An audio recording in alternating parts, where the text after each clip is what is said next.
whatever scenario you're in, you can be tax efficient, but you got to have a good CPA, and you got to be willing to step outside the box and get creative. Hello and welcome to Pillars of Wealth Creation, where we talk about creating financial success with a special focus on business and real estate. I'm your host, Todd Dexheimer. Now, let's get to it. Hello and welcome back to Pillars of Wealth Creation. I'm your host, Todd Dexheimer. With me, excited to have Dave Zook. Dave is a successful business owner, syndicator, and an investment and tax strategist. He's acquired more than $250 million of real estate since 2010, which include multifamily apartment units, multiple large institutional grade self-storage facilities, and a cleaner energy carbon distillation units, which produce pharmaceutical grade oil and liquids. Lots of stuff there, Dave. And he's also his team is also one of the top 5 ATM Fund Operators in the country. And Dave was an early investor in Bitcoin and digital assets, and currently has an advisory role at Off the Chain Capital. So Dave, man, welcome to the show. Super excited to have you on. I was, as I said earlier, I can't believe I haven't had you on the show yet. So excited to have you. Welcome to the show, and thanks for joining us. Well, thanks, Todd. Thanks for having me on your show. I'm excited as well. I look forward to it. Cool. So how about you give our listeners a bit more about your background? I mean, you've got a lot going on. You've done a lot in the industry. So super exciting. You're serving your investors extremely well. And so why don't you just dive in a little bit more about your background? So I was very fortunate. I was born and raised in an entrepreneurial business owner type family. And so, I first started working in the business at 6 years old, just, doing the little tasks, work my way up into the business. We have a family-owned modular building business. And so, many of the business opportunities, as I grew up and got into my late teens, early 20s, I invested in some other, sort of ancillary type businesses that had to do with the modular building space. And so started a couple businesses of my own, got to the point where they got really, started doing really well.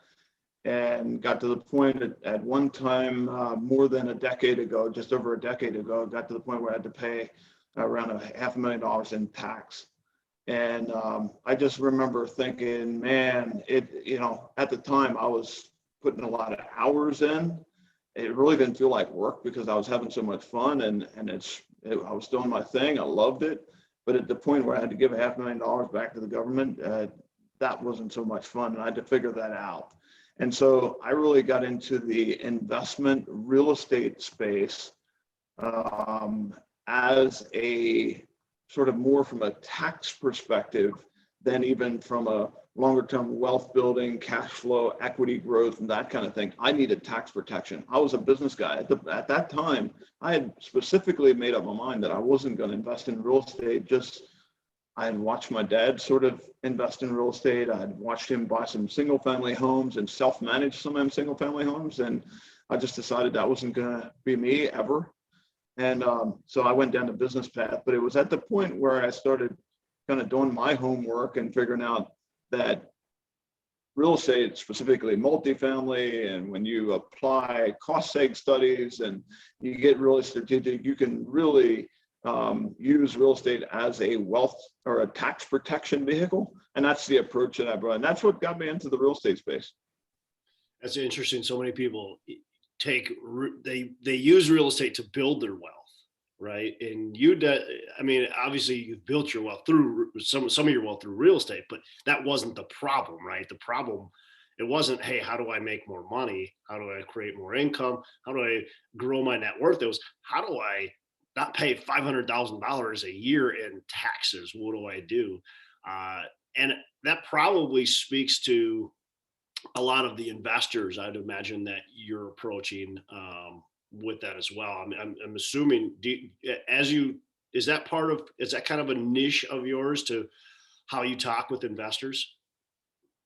Yeah, so I'm very involved in a lot of complex tax strategic planning. Somebody sells their dental practice, or somebody sells their AC business, or somebody has some kind of liquidity event, and oftentimes I'm helping them strategize through those types of situations. And one of the things I learned early on was, once I figured out how to control my tax liability, then I started looking around, figuring out, well, there's a lot of people that have that same problem that I had. And, they've gotten to the point where they've built some, a very successful business. They were head down, charging forward, paying attention to their business and growing that business, but not paying attention or not even understanding the tax perspective. And just, they were in that camp. It was like, hey, made a lot of money, got to pay a lot of tax. That's conventional thinking, right? But just being able to kind of teach that there is a different way, there is a better way, that's not, you don't have to go down that status quo, pay a lot, make a lot of money, pay a lot of tax route. There are options. And so teaching people how to be tax efficient has been a passion of mine.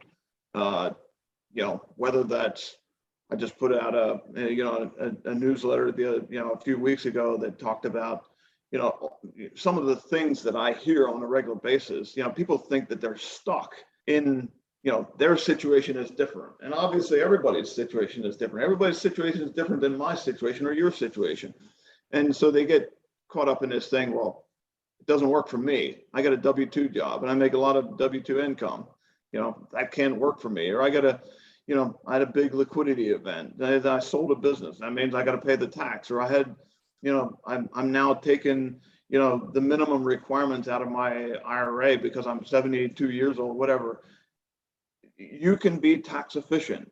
Whatever scenario you're in, you can be tax efficient, but you got to have a good CPA, and you got to be willing to step outside the box and get creative. Yeah, and that's super important to understand. Is there's always a solution for the problem that you have. It's just, you have to surround yourself with the right people, right? And you have to be able to step out of the box. Everybody thinks a certain way, and it's just kind of status quo, right? But if you're willing to go outside of status quo, there's likely a solution for the problem that you have. I trademarked a quote, by the way. I don't know if you're familiar with it, but it's you can be wealthy, you can be conventional, or you can be wealthy. Pick one. Yeah. So if you really want to have outsized, wealth or equity or cash flow or income streams, or you got to think outside the box. You can't think like everybody else around you. Conventional thinking is going to kill your financial dreams. Yeah, for sure. 100% agree with that, man. So you started multifamily, but now you've expanded, right? You're doing more than just multifamily. You've got some self-storage. You've got this. Tell me about this cleaner energy. Tell me about that. What is that? Yeah, so to take a step back a little bit, I didn't start investing thinking that I was going to be a syndicator. And this is what happens even to this day. I get into an asset class that I get excited about, that I start using for myself to build wealth, and not only build wealth, but also in many cases I'm protecting my own tax, myself from my own tax liability. And when I find a great deal like that, I find an asset and a strategy that really works for me, I can't help but want to share it. And so that's how I get into some of these asset classes. Oftentimes, and I'll give you an example, like oftentimes I'll get into the asset class way ahead of my investors. So I was an ATM investor probably 4 years before I brought it to my investors. I was an ATM investor. I was passively investing in ATMs about 4 years before I took it to my investors. I was doing a lot of multifamily. I'd done several hundred units of multifamily apartments on my own before I took it out and started, sharing it with investors in my community. And so when I hear or see an asset class that catches my interest, like the carbon distillation, that has a really interesting tax component around it, has good cash flow. It's just if it works for me, oftentimes I'll get into that deal first, and then I'll take it to my investor base. And so that was a very good asset class from a cash flow perspective, 100% bonus depreciation, and it gave the investors, and this was something that really caught my interest, and this wasn't something that fell into my lap. This was something that I got introduced to the team, but then I sort of handcrafted the investment or the depreciation the way that I wanted to work for our investors. And of course, I had my CPA, bless it. We got an opinion letter written up by one of the top CPA teams in the country. But we basically put it together where you got a working interest lease going all the way back to the mine. So the investors are, if you've ever invested in oil and gas, you'll be somewhat familiar with this. But an investor is involved in the process from the very beginning all the way back to the mine, and then to the very end when you're selling that commodity. And so you've got a working interest lease.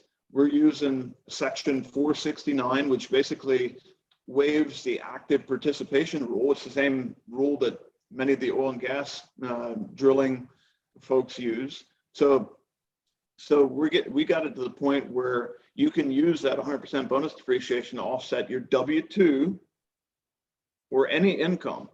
So, many people think that, I'm W-2, there's nothing I can do. Well, there is something that you can do. You just got to get creative. So we built that to sort of take care of our high-paid professional investors, our doctors, our dentists, our CPAs, our lawyers.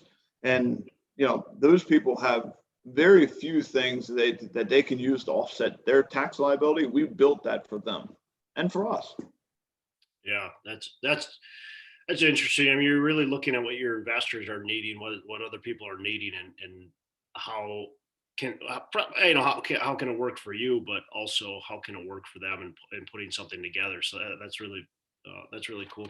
I've got a question though. I mean, you said ATM, for instance, you invested in that for about 4 years before bringing it to your investors. Why did you wait so long? Was it just to make sure that it was really a good product, or what's the reason why you waited so long? You know how you sometimes, and this often happens when you have a coach in your business or when you have a mentor or something like that, there's something sitting right under your nose and you don't notice it. To me, when I got started syndicating, there was very few people doing anything in the syndication world besides multifamily apartments. That was sort of the asset class of choice. And so to me, getting into the syndication world was like, okay, there's multifamily apartments. And I never once thought about bringing, well, actually, I'll back up a second. I was in the multifamily apartment space. I got started in that space about the same time I started passively investing in ATMs.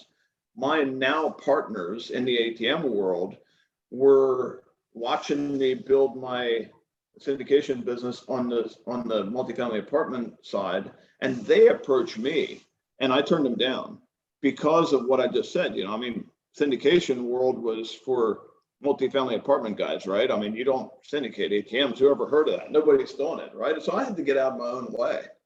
And I had to, at the end of the day, I had to say to myself, okay, I love this asset class. It does what I want it to do for me. It provides, cash flow. It provides 100% bonus depreciation. That works really well for me. Why would it not work for my investors? And so I had to get out of my own way. It was sitting on my nose for 4 years, and I never once thought about taking to my investors. It was at the time where my then partners, well, they weren't my partners at that point. I was just a passive investor of theirs, but they reached out to me and said, "Hey, what do you think? Do you want to take us out to your group?" And I turned them down at first, but they kept coming at me, and then finally I was like, "Hey, this works." And the thing too, Todd, is it sounds incredibly selfish, but I do this stuff for me first. You know, I get into an asset class. I'll give you a quick example. I am a good friend of Tika Tawari, who is, internationally known as the crypto expert, and writes for one of the most successful financial newsletters in the world. And he pointed to a little company called, it was kind of a startup at the time. It was a little company called Off the Chain Capital. And Off the Chain Capital had a nice little run. They were, they were the top performing crypto digital asset blockchain fund in the world had been for the last year or two before I got involved. And so I invested with them, and a year and a half, almost 2 years later, I'm like, man, this is amazing. I watch this team. We're way outperforming Bitcoin, which is harder to do than what it sounds. It's a little bit like Wall Street. A lot of your traders, there's only a tiny little percent of them that will actually outperform the general market. Same way in the blockchain space. You can run a fund, and you can have this business plan, like we're going to do this, we're going to do that, at the end of the day, there's a tiny little percentage that actually outperform Bitcoin. Yeah. Well, this off-chain capital has now been the top performing blockchain digital assets fund in the world. And I'm sitting there watching them build the team, seeing who's around, this company, watching them build this company and being the top performing fund in the world. It's like, there's no way I can't share this.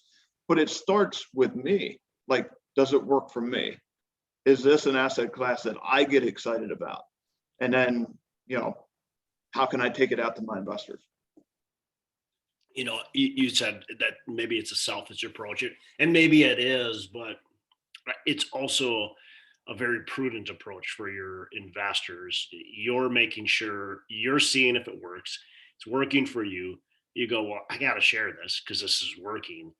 And then you bring it to your investors, where I feel like most people in this business, and really in business in general, have an idea, think it works, feel like it works, and bring it to the investors to get it to work, and to make sure it works. That's kind of how I would say most business owners are doing things. Most syndicators are doing things. Hey, I got this idea. I think it's going to work. I feel like it's going to work. I think I can get it to work. Will you invest with me? And you're going, hey, this works. I've been investing in it.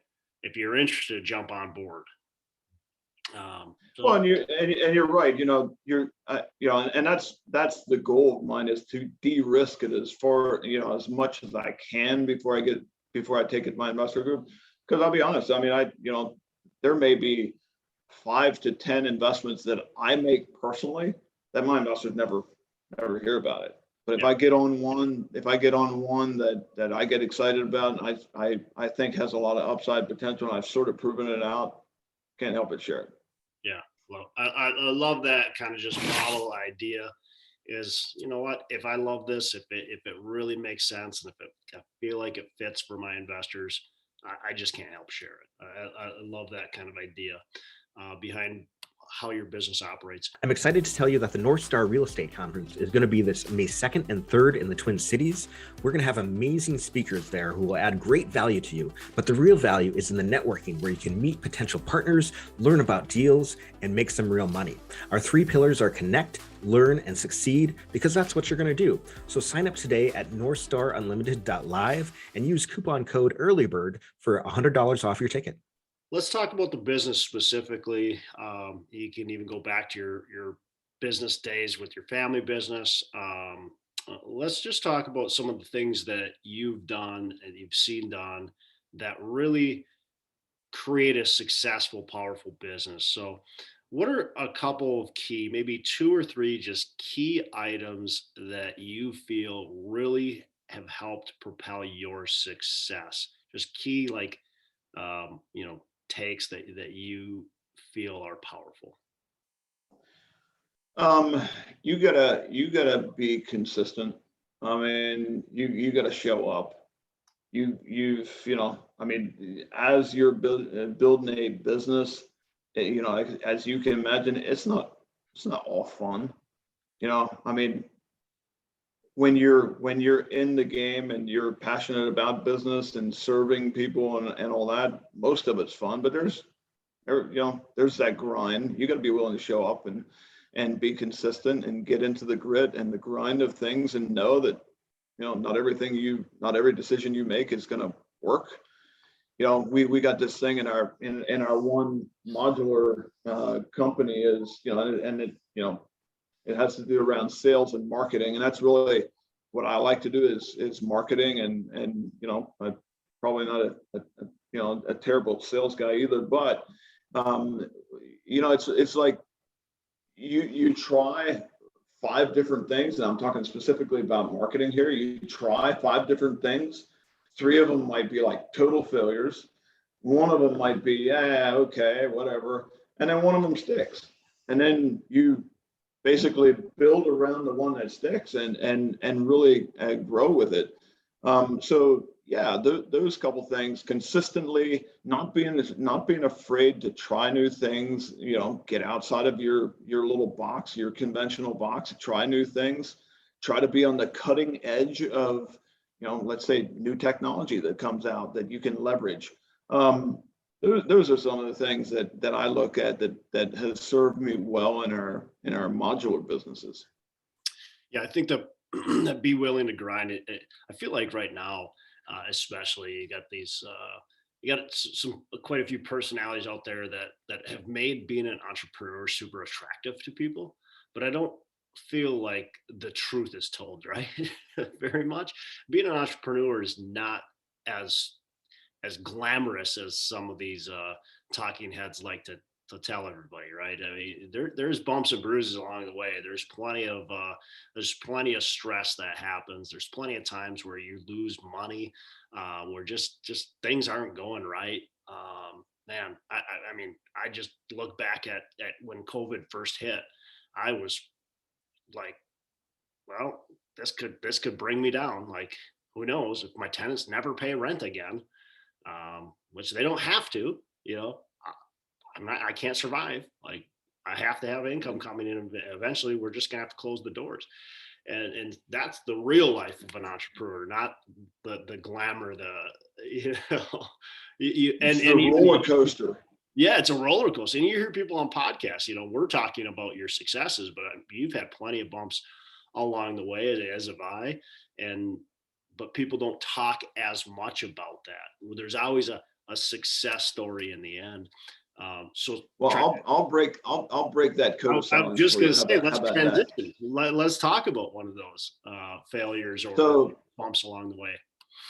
Yeah. So 2-3 years ago, I had a partner. We had 3,000 plus doors in the multifamily space, and I had a partner that developed stage 4 cancer. Mm-hmm. And my partner was my property manager. So everything we owned, almost everything we owned in the multifamily space was, he was a 12.5% partner in the deal, and he was my manager. And so, this happened, and then his team came in behind him and kind of took over the portfolio. And it wasn't long until I started seeing the cracks, and I've realized that they were making off with money. This was their opportunity to take advantage of, my partner's laying in the hospital almost dying. And so, I eventually had to take over the portfolio, and I had to take over all of it. I had to get a legal team involved. And at the time when every dollar that we had, the portfolio's in a slide, and every dollar that we had should have been going into the properties to kind of, revitalize and kind of keep them on the track. I mean, we're talking C-class multifamily. Things can go wrong quickly in C-class multifamily if you don't have a great operator and you're not on top of things.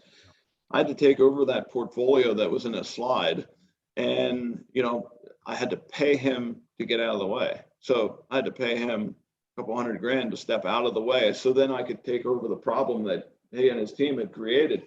I had to backstop some of that, some of that multifamily apartment units I paid out of pocket on my side personally that I'll never get back.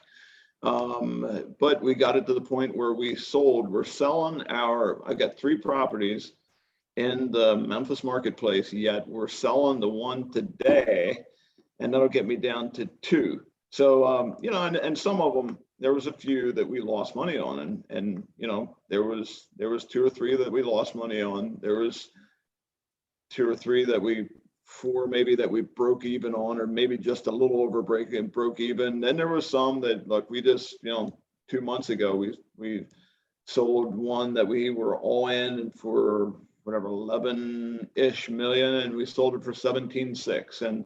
And so there was, so you had quite a mixed bag there. But I mean, the point is that was a painful, very high stress. I mean, I lost a lot of weight, lost a lot of sleep, created insomnia. I couldn't sleep. It affected my sleep for more than 2 years.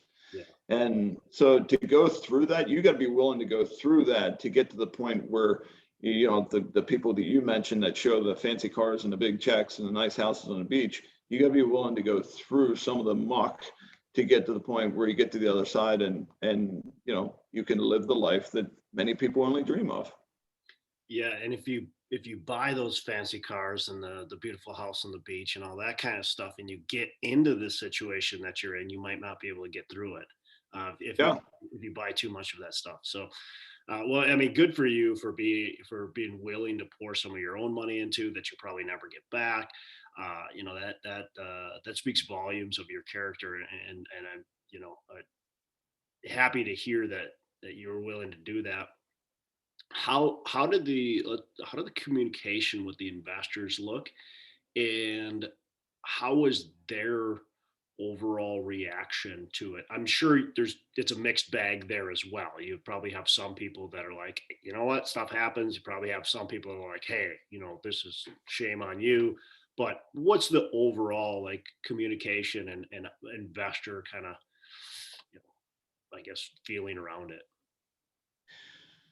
Well, same thing there. You had the guys showing the checks on social media saying, "Yep, I'm sending out the checks" and all that. But nobody talks about the, hey, gonna have to have those hard conversations with some investors. Oh yeah, but my buddy Kenny McElroy said it best. I think he said, "Delivering bad news early builds trust." Yeah. And so, just we had to deliver that bad news.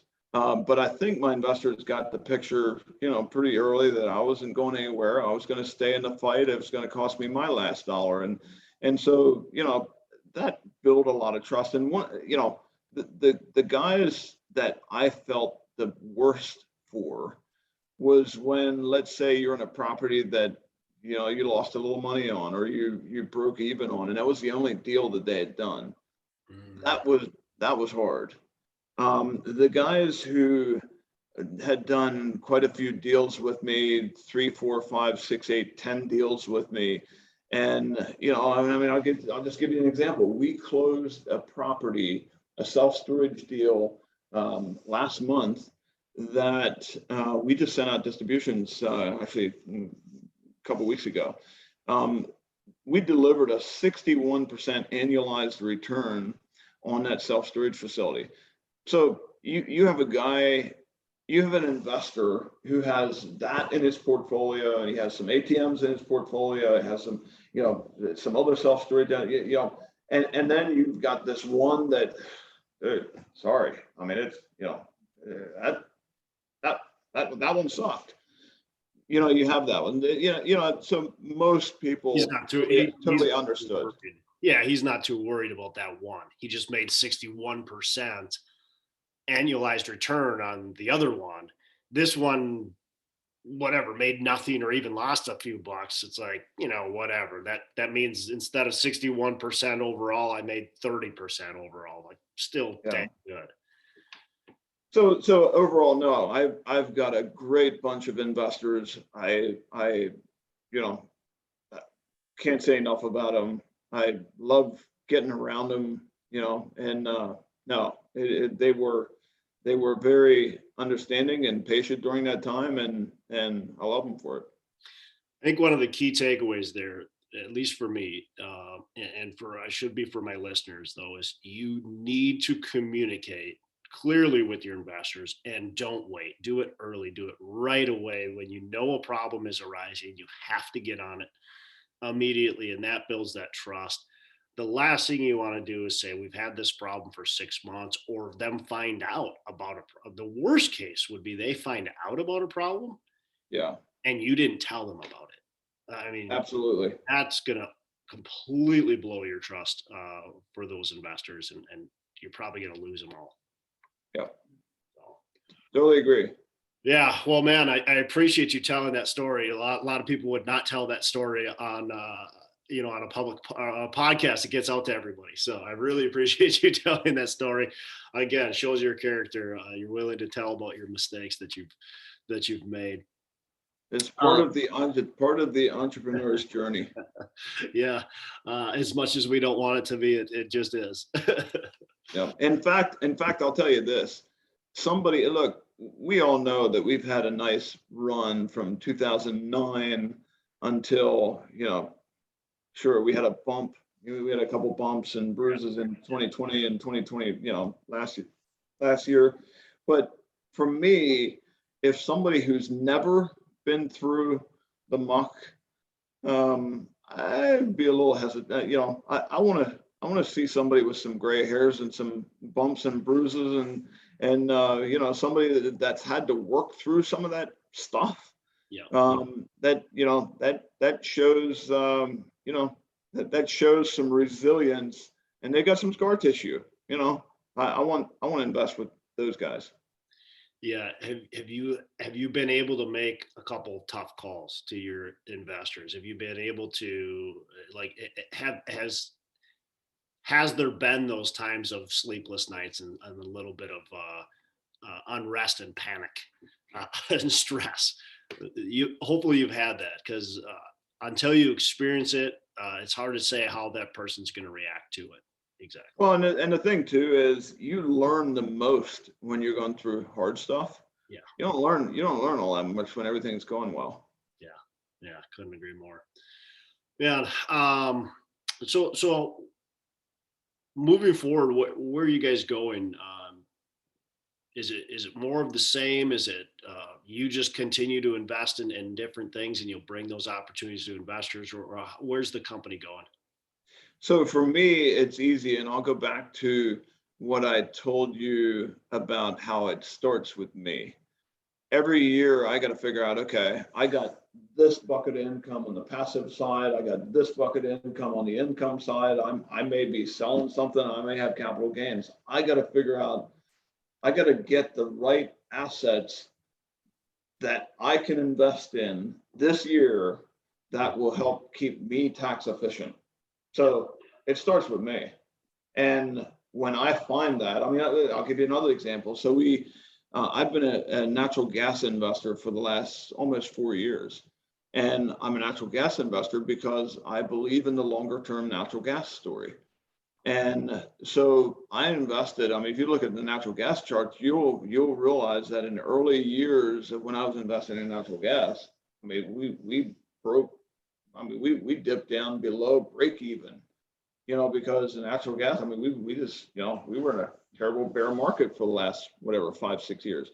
So, but I did that for a couple reasons. One was tax. One was to build long-term wealth, and the other was I wanted to have an asset class that protected my ordinary income. So again, I did that for 4 years for myself. So when I am putting these pieces in place, these asset classes in place, I'm doing it for me first. So I'm not out trying to figure out what everybody else's problem is. But if I can fix me, I oftentimes have the same problem that, they have.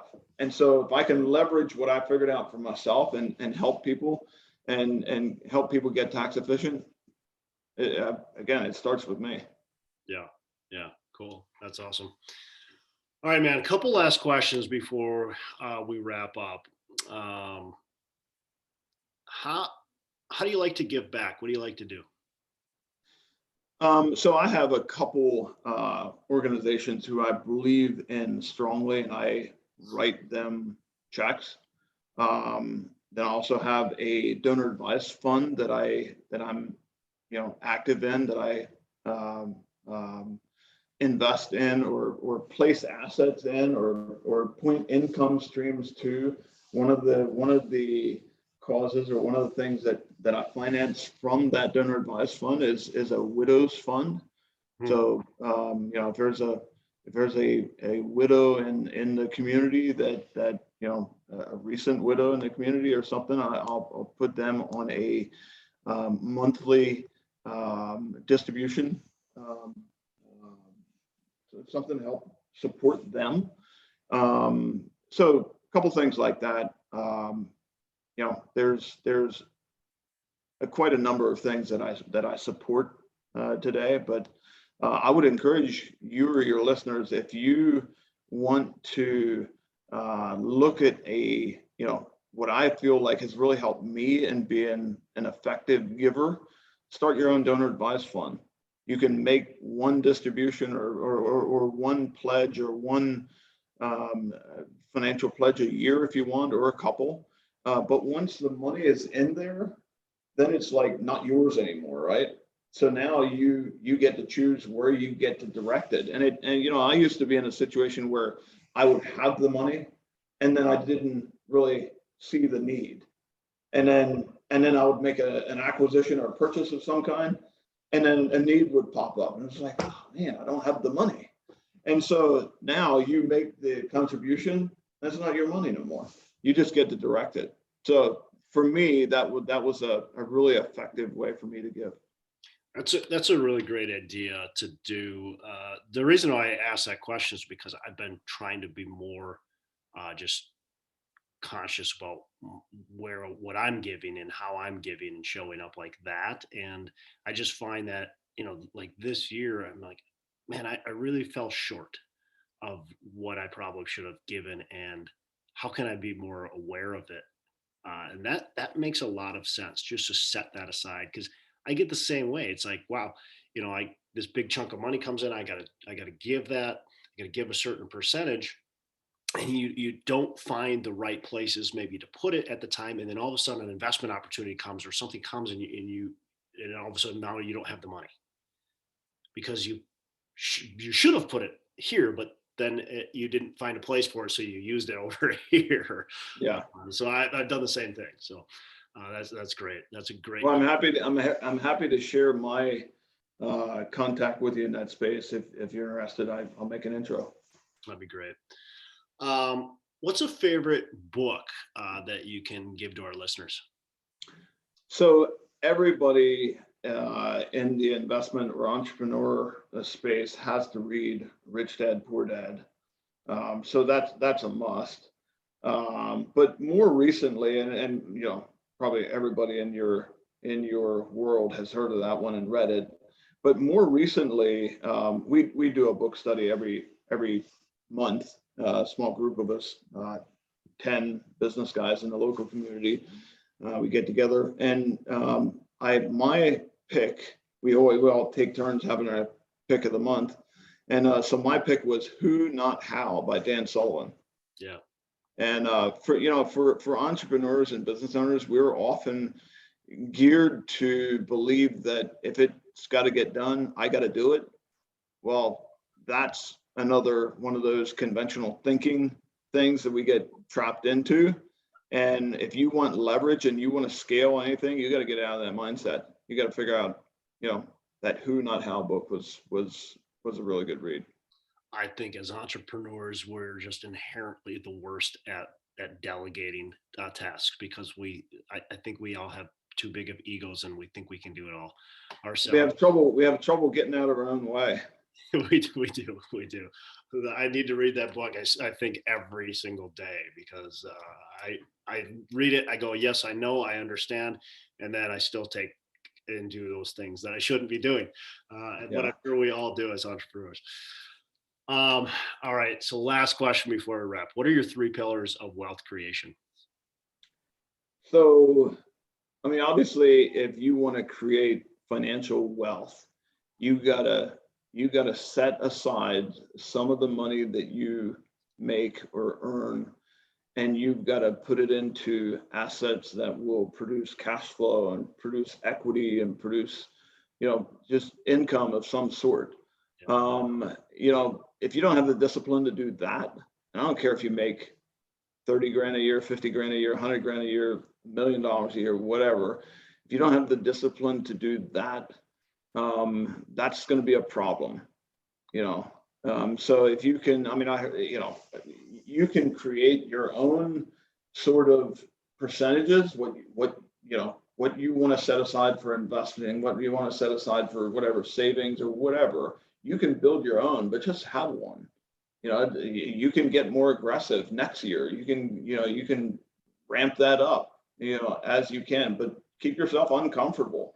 And then the, education. I'm constantly reading something or following somebody or, keeping up on somebody's writings or, just educate yourself and make sure you're staying up on whatever asset class you're interested in or whatever group you're following, whatever your interests are, just make sure you're educating yourself.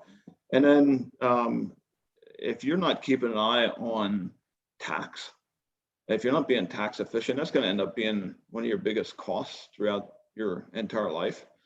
So, the way I see it, if I knock down my highest tax brackets and I'm being tax efficient, my return on investment that first year that I invest in an asset can be 37%. And that doesn't even that doesn't even take into consideration the cash flow or the equity growth or anything. You're just making 37% return on your investment in the first year.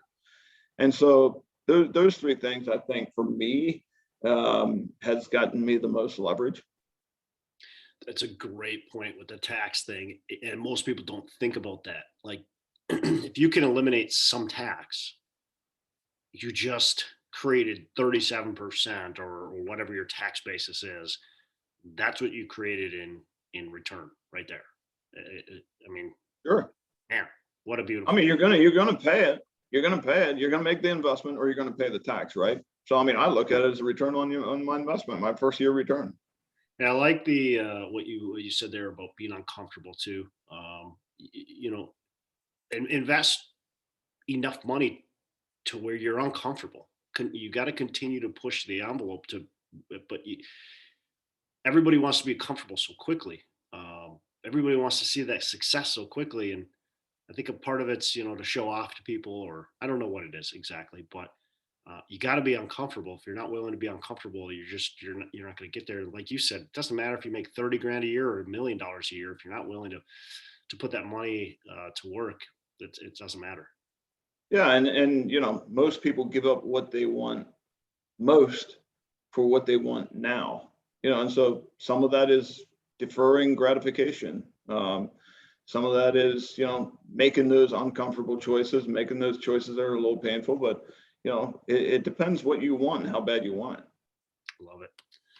Well, great stuff, Dave. I really appreciate you joining us on the show. I figured it'd be a great interview, and it's been a lot of fun. So how can our listeners get in touch with you, learn more about what you got going on, maybe follow what you're doing?